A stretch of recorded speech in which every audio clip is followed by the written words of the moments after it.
ഏ എന്തോ നീ പറഞ്ഞ ഡിലീറ്റ് ആക്കിയോ? എന്ത് ഡിലീറ്റ് ആക്കി? എന്റെ നോക്ക്. ഏ പഠിക്കുന്നെന്ന് പറഞ്ഞതോ? പഠിച്ചായിരുന്നോ? എപ്പോ പഠിച്ചത്?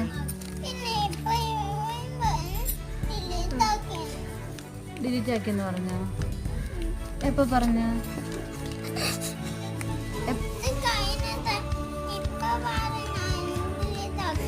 അതിന് മോൻ എന്ത് ചെയ്ത്? കുത്തിയോ? എവിടെ കുത്തി? കുത്തി കഴിഞ്ഞപ്പോ ഡിലീറ്റ് ആക്കിയില്ലെന്ന് പറഞ്ഞോ? അതിനു മുമ്പ് എന്തോ